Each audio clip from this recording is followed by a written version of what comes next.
गुरु आज्ञा के समान कोई चीज नहीं होती थी। राजा अपनी पत्नी के साथ अपने गुरुदेव के पास गए। उनके आश्रम में जाकर कहा, पूज्य श्री, क्या मैं निसंतान ही चला जाऊंगा?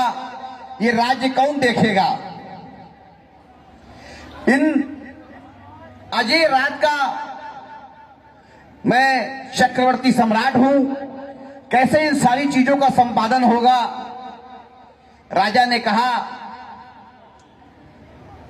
प्रभु आदेश करें, मुझे कुछ करना हो तो बताएं। उस दिव्य संत ने जो कहा है, राजा आपके संतान होगी, परंतु जब तक मैं ना कहूं उस संतान का लालन पालन आप नहीं करेंगे। बहुत समझने का टॉपिक है ये। भगवान की कृपा से, प्रभु के आशीर्वाद से प्रथम पुत्र की उत्पत्ति हुई। सबसे पहले गुरुजी को बुलाया गया। गुरुजी आए। गुरुजी ने देखा कि पुत्र हुआ है, उसका चेहरा देखा, बोले अच्छा ठीक। बच्चे को उठाया, लेकर चले गए अपने आश्रम में। न रानी की इतनी हिम्मत थी, न राजा की इतनी हिम्मत थी कि गुरुजी से पूरी बात पूछ ली जाए, क्योंकि गुरु आज्ञा ही केवलम शिष्यस्य परम मंगलम। वहां पे विचार करने की आवश्यकता नहीं होती है। उसके बाद ठीक 1 साल बाद द्वितीय पुत्र उत्पन्न हुआ। दूसरा पुत्र हुआ। गुरुजी बुलाए गए। गुरुजी ने कहा, ये संतान हमें दे दो। दूसरी बार भी वो संतान को लेकर चले गए। रानी बहुत परेशान, कह रहे दोनों संतानें हमारी चली गई, ये कैसे हो सकता है? अब तो चाहे कुछ भी हो जाए, गुरुजी आए कोई आए, हम बिल्कुल बिल्कुल बिल्कुल संतान नहीं देंगे। तीसरे वर्ष राजा के एक पुत्री की प्राप्ति हुई। पुत्री का जन्म हुआ। गुरु को सूचना दी गई।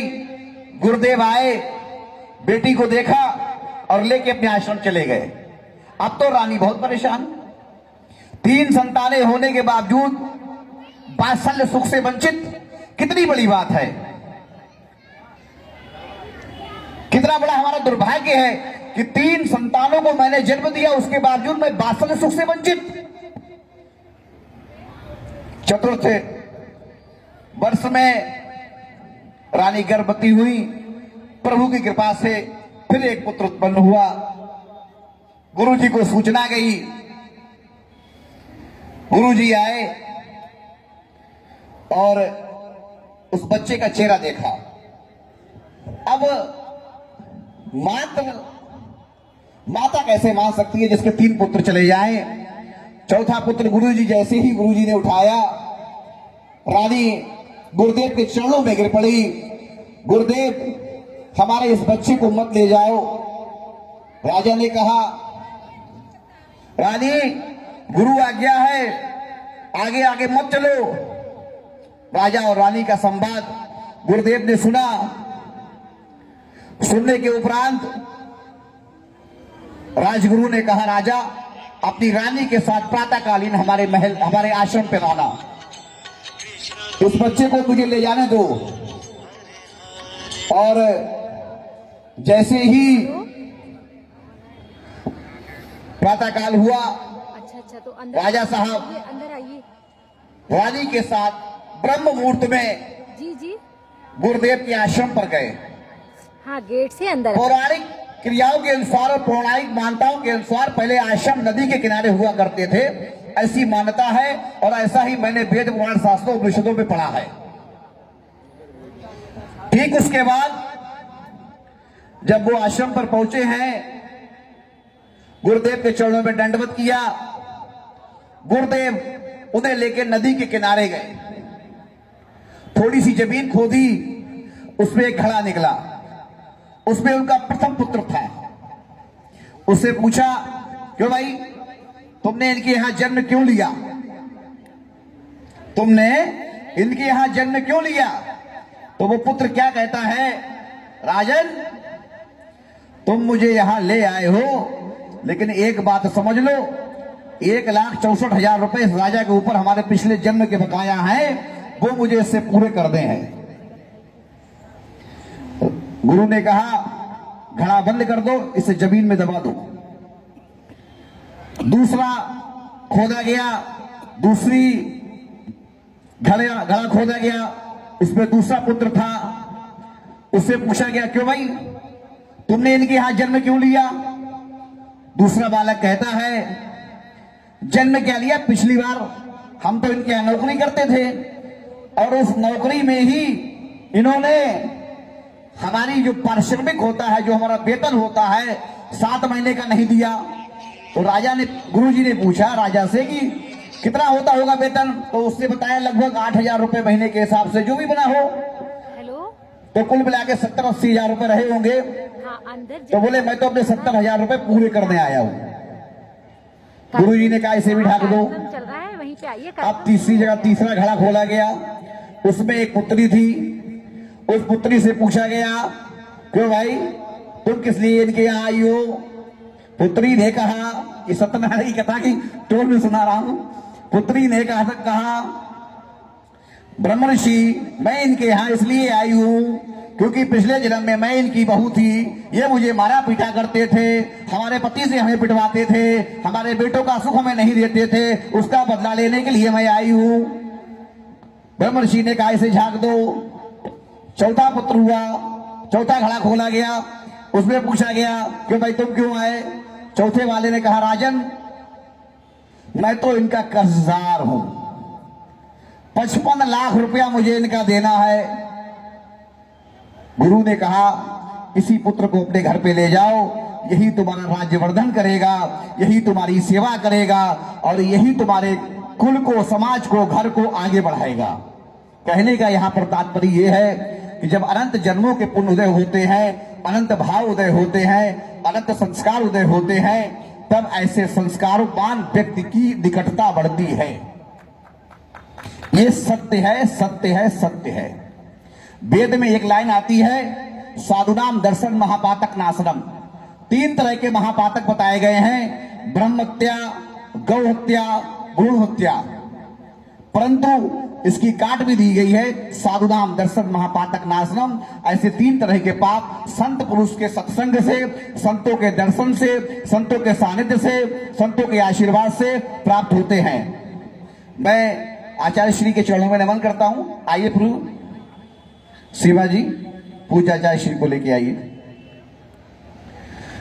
ऐसे संतों का सानिध्य, हम कितने भाग्यशाली हैं, कितने सौभाग्यशाली हैं। यूपी महोत्सव के इस मंच पर संतों का सानिध्य, संतों का आशीर्वाद मुझ दास को प्राप्त हो रहा है। आशीष तो सदैव दासी रहना चाहता है। मैं तो चाहता हूं आप श्री के चरणों में कि दास नहीं, दासानुदास, दासों का भी दास। प्रभु जो आपके दास है मैं तो उनका भी दास, बस यही चाहिए। और आप, चूंकि ये तो ब्रह्म मंच धर्म संसद है, धर्म संसद के चरणों में हमारा ये अनुरोध है कि बस मुझे एक ही आशीर्वाद चाहिए कि जहां भागवत हो रही हो, जहां पे हरि चर्चा हो रही हो, जहां श्री हरि के नाम का गुणगान हो रहा हो, वही मेरे प्राण निकलें, वही मेरे प्राण निकलें, वही मेरे प्राण निकलें। ये आप श्री के चरणों में हमारा अनुरोध है। मुझे यश की कामना नहीं है, धन की कामना नहीं है, वैभव की कामना नहीं है। प्रभु भगवान ने बहुत कुछ दिया, इतने जीवन में बहुत कुछ देख लिया। कलाम साहब कोयम्बटूर यूनिवर्सिटी में बोलते बोलते चले गए। अभी एक ग्रंथी बुलंदशहर में गुरु ग्रंथ साहब का पाठ कर रहे थे, एक व्हाट्सएप पे वीडियो आई थी, चर्चा करते करते करते करते चले गए। एक पाकिस्तान की एंकर थी, एक इंटरव्यू ले रही थी, इंटरव्यू लेते लेते गिर गई। ऐसे मैंने कई वीडियोस देखे हैं। जीवन का प्रभु कोई भरोसा नहीं। मैं ये चाहता हूं कि मेरे शरीर से, मेरे वचन से, मेरे मन से, मेरी एक एक श्वास से यही आशीर्वाद मांगता हूं आप सभी से, निरंतर हरि के नाम का सुमिरन, मनन और चिंतन होता रहे। इसके अलावा कुछ नहीं चाहिए। यश कीर्ति लक्ष्मी तो निरंतर प्रभु अनंत जन्मों में मिलेगी, अनंत जन्मों में मिली है। लेकिन संतों का सानिध्य, संतों का समर्पण, संतों की निकटता अनंत जन्मों के जब पुण्य उदय होते हैं तब प्राप्त होती है। ऐसा मैंने आप श्री के चरणों से सुना है। क्या करूं प्रभु, बोलने को तो बहुत कुछ चाहता हूं, शिवाजी का आदेश हो रहा है, मंच का संचालन करेंगी और हृदय से बहुत बहुत आभार। और चूंकि इसी क्रम में मैं आमंत्रित करूंगा आदरणीय संजीव जैन जी को। मैं चाहता हूं आप भी अपना मंतव्य व्यक्त करें। आदरणीय संजीव जैन जी, आप बहुत बड़े व्यवसायी हैं, जैन धर्म से जुड़े हुए हैं और बड़े उद्योगपति हैं। आपका इस मंच पर स्वागत है भाई साहब, हृदय से अभिनंदन और वंदन। मैं आपके बारे में बता दूं, 24 घंटे में 8 घंटे आप पूजा करते हैं। पूज्य श्री 8 घंटे, मैंने व्यक्तिगत मेरा अनुभव है। झूठ बोलने से तपस्या नाश होती है प्रभु, तो झूठ बोलने से क्या फायदा। थोड़ी बहुत सेवा करके पुण्य कमा पाता हूं, वो भी अपना व्यर्थ नहीं कमाना चाहता। संजीव जी इन कपड़ों में जरूर हैं, परंतु संत संत संत। आदरणीय संजीव जी। धन्यवाद आशीष जी, आप जितना कह दिया मैं इस योग्य नहीं। इस मंच को मैं नमन करूंगा, इस अभिनंदन आपके